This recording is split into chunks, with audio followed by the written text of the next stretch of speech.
Milton Manuel. Bom dia, seja bem-vindo. Bom dia, Ivo. Bom dia aos amigos da Nova FM. Nosso amigo Nego.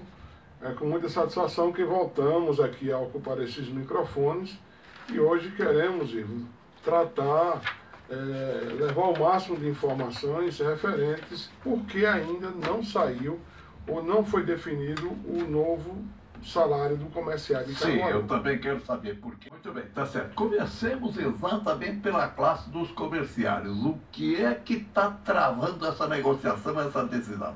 A pergunta, Ivo, me permita passar para a condição de entrevistador, é por que verdadeiramente não saiu? Sim. O comerciário tem reclamado muito. O salário não foi definido, nós já estamos praticamente em março e o SINDEC ainda não é simples. A negociação ela não se dá, o sindicato dos trabalhadores, no caso o SINDEC, chegar junto ao sindicato patronal e dizer nós queremos isso e a classe patronal aceitar. Já diz, é negociação. As partes, alguém vai abrir mão de alguma coisa. Sim. Né?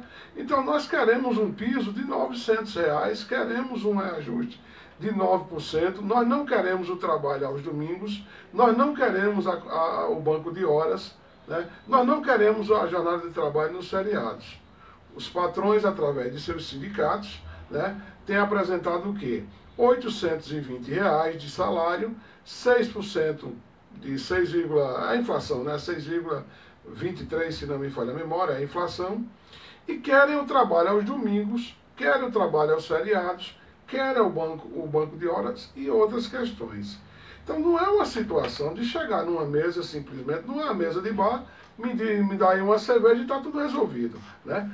Também não é uma negociata, é uma negociação, onde existem interesses, muitas vezes, ou na maioria das vezes, antagônicos. Nós não queremos o trabalho aos domingos, nós não concordamos com o trabalho nos feriados. O setor empresarial quer o trabalho aos domingos e quer aos feriados. Mas, verdadeiramente, o que tem, respondendo objetivamente a sua pergunta, o que tem travado a negociação é o seguinte: em Garanhuns e Petrolina, cidades importantes de Pernambuco, sem sombra de dúvida, mas tem a sua economia inferior à de Caruaru, sem sombra de dúvida. Essas cidades já negociaram, através dos sindicatos de trabalhadores e de patrões, por exemplo, Petrolina, a data base, o reajuste, o mês de reajuste dos trabalhadores lá de Petrolina é em maio ou março, se não me falha a memória. E o ano passado, Ivo e amigos ouvintes desta emissora, foi negociado, repito, o ano passado, um piso de R$810, enquanto o nosso em Caruaru, 785.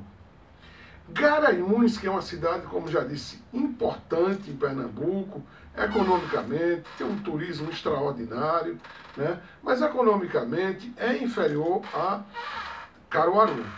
Negociou agora, posso dizer agora, novembro de 2014, que é a data base dos comerciários de Garanhuns, negociaram R$850. Quer dizer, aqui os empresários seguraram, né, em R$830, R$840. A outra situação, e aí nós queremos chamar a responsabilidade do chefe do executivo, uma vez que já tentamos, através do Departamento de Feiras e Mercados, inclusive tivemos uma reunião, uma vez que a Prefeitura insiste em querer manter, né, por seus motivos lá, a Feira da Sulanca em todas as segundas-feiras, independentemente de qual é o feriado que coincide. Ocorre que este ano são 6 feriados que coincidem com a segunda-feira. Então, como já dissemos anteriormente, o Departamento de Feiras e Mercados disse que não havia possibilidade, uma vez que as feiras seriam mantidas de toda forma na segunda-feira, com ou sem feriados. O setor empresarial, através de uma das últimas reuniões que tivemos, confirmaram também essa informação, que já havia sido prestada pelo Departamento de Feiras e Mercado, agora foi pela autoridade maior. Quem? O chefe do Executivo, segundo os representantes do Sindiloja, em reunião que tiveram com o chefe do Executivo, este, por sua vez, afirmou que não há possibilidade de alteração das feiras na segunda-feira. Isso vai prejudicar enormemente o comerciário, porque as feiras, sendo realizadas na segunda-feira, o lojista ali, com justa razão, quer abrir, porque é o dia que ele tem o seu maior faturamento, é a segunda-feira, o lojista do pátio 18 de maio. Agora, a regra, digamos, a priori, nós nunca negociamos trabalho nos dias de feriados que coincidisse com início ou final de semana. E este ano, como já dissemos, são 6. A categoria não aceita isso. Quer dizer, este é um dos grandes impasses que poderia ser resolvido, sim, pelo chefe do Executivo. É simples. Passar a terça nesse dia. Esse com o piso salarial, então, vem a ser o maior entrave. Isso. Né? Porque o banco de horas é possível ser negociado. Porque já é cláusula negociada, cláusula convencionada. Né? O trabalho aos domingos é outra situação que não tem essa discussão maior. Agora, com relação aos feriados, o reajuste de salário, né, para quem ganha inclusive o piso, eu diria que o setor patronal já avançou. Né? Saíram lá dos 6, eu quero fazer essa correção, saíram dos 6,23 e já chegaram a 7,5%, enquanto nós defendemos 9%. Né? Enquanto o piso é que a coisa não avançou, porque eles seguraram em R$840 e nós mantivemos a nossa proposta última para, inclusive, a representação do comércio atacadista, que é o Sincata, nós mantivemos 885. Agora, é preciso que haja a intervenção do chefe do Executivo, no sentido de que essas feiras, porque não é só o comerciário que quer o lazer, a folga na segunda-feira, né? O próprio empresário também. Agora, notadamente, se a prefeitura mantém a feira para a segunda-feira, no feriado, eu já disse aqui, é mais do que justo o lojista daquele segmento querer seu estabelecimento aberto. Agora, se fechar, ele também quer ir para a praia aí. Porque essa história que feriado dá prejuízo ao comércio, à atividade econômica de um modo geral, isso não existe. Não existe. Por exemplo, no carnaval, os shoppings do país inteiro fechado. Aqui em Caruaru, um centro de compras resolveu abrir e pune o lojista que não abrir seu estabelecimento. Já um outro decidiu abrir e tem amparo legal, somente a área de lazer e alimentação. Tudo bem. Agora, o costume também é uma fonte do direito. Esse outro estabelecimento que vem nos últimos 2 anos abrindo no carnaval, sempre foi fechado, nunca abriu no carnaval. Que é outra situação que nós estamos tentando também debater e conciliar, digamos assim, com a entidade patronal, mais especificamente o Sindiloja. Porque, verdadeiramente, digamos assim, são as férias que comerciários e lojistas de centros de compras, eles têm, é o carnaval. Geralmente, porque quando é em outra época, o empregador não tira férias. O trabalhador, ele vende as férias, né? Seja mais do que o que a lei permite ou não. Geralmente é feito aqueles acordos lá entre patrões e empregados, né? Independentemente da lei. Então, isso é outro ponto que nós queremos discutir. Agora, nós temos uma assembleia agora para a próxima quinta-feira, o dia 26, às 18 horas, a primeira convocação, e a segunda, às 19, porque nós já estouramos os nossos limites de negociação. Ou seja, a diretoria, ela tem um poder, digamos assim, ela vai até aqui. Daqui para frente, a decisão tem que ser tomada pela categoria. E aí vai ser não necessário, vai ser obrigatório que ela compareça à Assembleia na próxima quinta-feira, dia 26, inclusive na sede provisória, na rua Mestre Pedro, numeral 31, né? Então, a Assembleia se dará a partir das 18, com primeira convocação, mas geralmente começa na segunda convocação às 19 horas. Não vai ter desculpa para não comparecer à Assembleia e depois querer responsabilizar a direção do sindicato. Eu concluo respondendo. Está aí, por que é que nós não negociamos? Enquanto Garanhuns paga 850, Petrolina 810 desde março do ano passado, os sindicatos patronais aqui hoje estão oferecendo apenas R$840. Ô Milton, por que é que os índices da categoria comerciária sempre são mais baixos comparativamente com outras categorias? Recentemente nós tivemos, por exemplo, o Sindicato da Construção Civil, do Zé Henrique, eles conseguiram quase 10%. Verdade. Não é?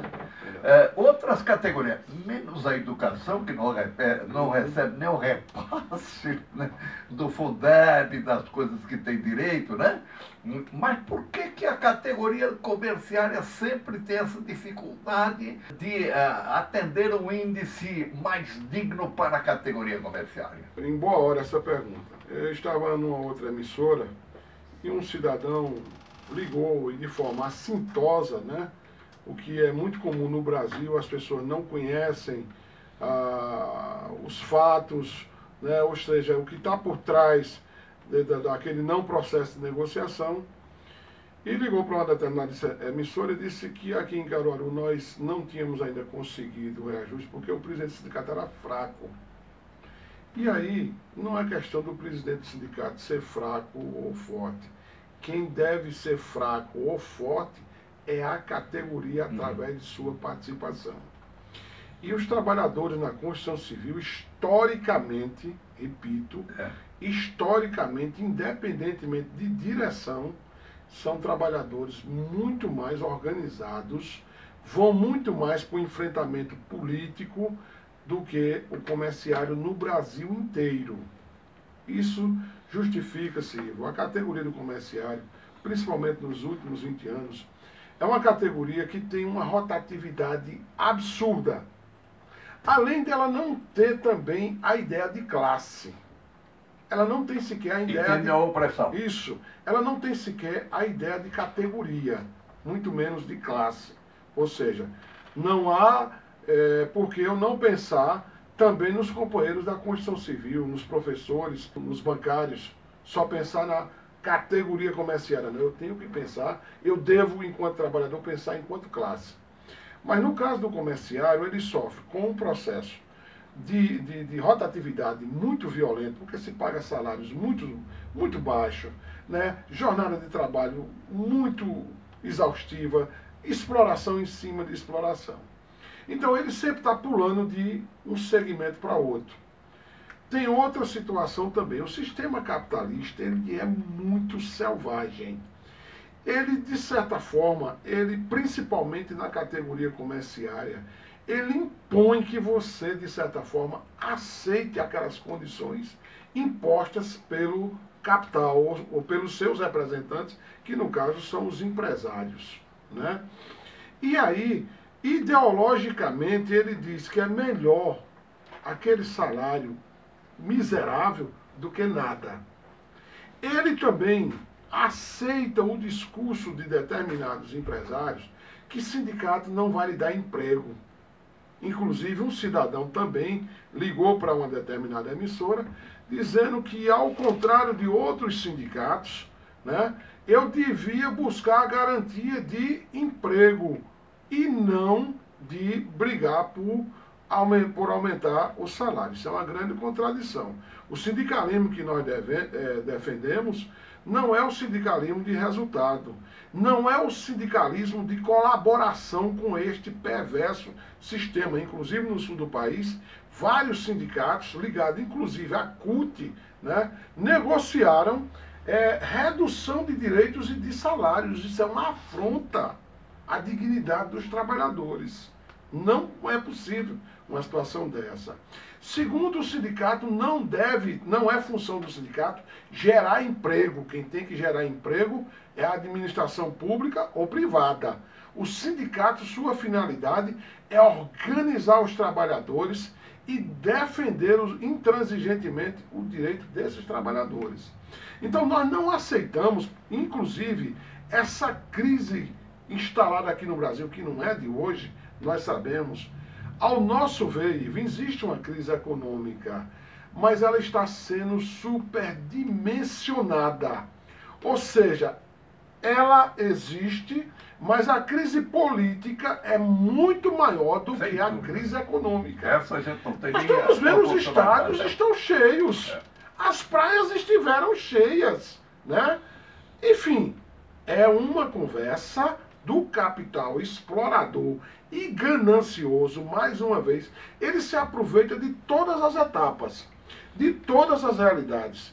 Neste momento, ele está jogando para a sociedade, especialmente para os trabalhadores, que nós estamos vivendo uma crise econômica violenta e é hora dos trabalhadores, de novo, abaixar, desculpa a expressão chula aqui, as calças para o capital explorador. Ou seja, aceitar trabalho aos domingos, aceitar trabalho nos feriados, que não vai resolver o problema da crise, que eles dizem, o banco de horas, reduzir salários, né, e outras garantias. Aí sim, um dirigente sindical que aceita isso, ele é um fraco sim. Ele não é só fraco, ele é comprometido verdadeiramente com o capital explorador. E nós não fazemos parte, com muita satisfação, nós não fazemos parte desse tipo de dirigente sindical ou de sindicalismo de colaboração, sindicalismo de resultado. Nós fazemos sim parte de um sindicato de luta, de organização da classe trabalhadora, especialmente dos comerciários, e, portanto, nós não vamos abrir mão, Ivo, do que é legítimo dos comerciários de Caruaru. Repito, nada justifica o comerciário de Caruaru ter um salário inferior, respeitosamente, a Garanhuns e a Petrolina. Então, eu me permito aqui o eu, né? Eu digo eu, o Sindec, nós estaríamos sendo desrespeitosos, né? O que pudesse, o adjetivo que pudesse colocar, se a gente já tivesse, para mostrar a categoria celeridade, tivesse celebrado a convenção coletiva com os interesses patronais. Isso sim seria trair a categoria, ser contra a categoria comercial. O que aconteceu com Garanhuns, o que aconteceu com Petrolina, significa dizer que os empresários dessas cidades estão com a mente mais arejada, mais condizentes com a realidade e necessidades econômicas da classe comercial? Eu não tenho dúvida disso. E é exatamente o que falta em Caruaru. Ao mesmo tempo que se fala que a cidade cresce em ritmo avassalador, né, economicamente, né, é os prédios que nós estamos vendo aí sem nenhuma, já falei isso várias vezes, sem nenhum cuidado com o meio ambiente, com a estética, com o urbanismo, mas na hora de discutir salários e outras garantias para os trabalhadores, a cidade está quebrada. Olha, muitas vezes tem empresários aí que estão dando entrevista, concedendo entrevista aí em determinadas emissoras de rádio, que dá vontade da gente ligar para lá e procurar saber se ele quer que a gente comece a fazer uma cotazinha no comércio para garantir a sobrevivência dele. Porque é uma choradeira terrível. Terrível. Aí você vai atrás, esse cara tem vários imóveis em Caruaru e na região. Geralmente esses imóveis são comprados com horas extras que não foram pagas. São comprados ou adquiridos com carteira de trabalho que não é assinada. Então colocaram lá em São Paulo o sonegômetro. Não foi isso? Uhum. Aliás, um impostômetro. Mas não tem a coragem de colocar um sonegômetro. Aqui em Caruaru também, a SIC, né, colocou aí um impostômetro, vamos dizer assim. E por que não coloca também um sonegômetro? O problema do país não é só os altos impostos. O problema do país também é o chamado Caixa 2 e a não visão do que significa a relação de trabalho. A maioria do empresariado no país, e Caruaru não é diferente, a visão deles ainda é do século XVIII, do senhor de engenho. Eu gero emprego e você tem que submeter ao que eu quero. Né? Enquanto está esse impasse, significa dizer que a categoria dos comerciários sobrevive com o salário vigente. Isso. Mas não perde direitos que porventura venha a alcançar e deve alcançar, porque aí há retroatividade, é isso? Sem dúvida. A Constituição é clara, você mais uma vez muito feliz na sua intervenção. A Constituição é clara, ninguém pode receber remuneração inferior ao salário mínimo. Logo, em Caruaru, enquanto não ficar definido o novo reajuste da categoria, o novo piso, nenhum comerciário deverá receber remuneração inferior a R$ 788. Segundo ponto, quando ficar definido, no próximo mês, no mês seguinte, seja lá quando for, que no caminhar, da forma que as coisas estão caminhando, muito provavelmente isso vai parar na justiça. Vai demorar muito mais. Exceto se essa categoria for para a rua, se organizar, né? Se mobilizar, houver paralisações, como os trabalhadores da construção civil fazem, porque a gente tem visto em São Paulo, sindicatos que a direção fica fazendo meio embreagem e a categoria vai para dentro do sindicato e obriga o sindicato a deflagrar a greve e outras atividades, outras ações. Então, nesse caso, se permanecer essa condição negativa de negociação, muito provavelmente nós vamos parar no tribunal. Isso vai demorar. Agora, se conseguirmos fechar a negociação no próximo mês, será retroativo, tudo será retroativo a 1º de janeiro, uma vez que é uma das coisas que na primeira reunião é obrigatório o Sindicato dos Trabalhadores realizar, requerer a garantia da data base. E isso foi garantido na primeira reunião, os patrões, tanto do Sindiloja quanto do Sincata, garantiram a data base para 1º de janeiro. Concluo. Logo, assim que for concluído o processo negocial, tudo que for negociado é retroativo a 1º de janeiro. Inclusive para aqueles trabalhadores que tenham sido demitidos de dezembro até o presente momento. Os trabalhadores que entraram em gozo de férias também terão direito a receber essa diferença. Agora, é preciso que a nossa categoria entenda que o dirigente sindical, o presidente do sindicato, a direção do sindicato, sozinha não vai conseguir solução para o conflito. É preciso a efetiva participação deles. Porque se nós não tivéssemos respeito à categoria comerciária, nós já tínhamos fechado isso em novembro. Na primeira negociação, quando os patrões ofereceram 6%, quando ofereceram R$ 820.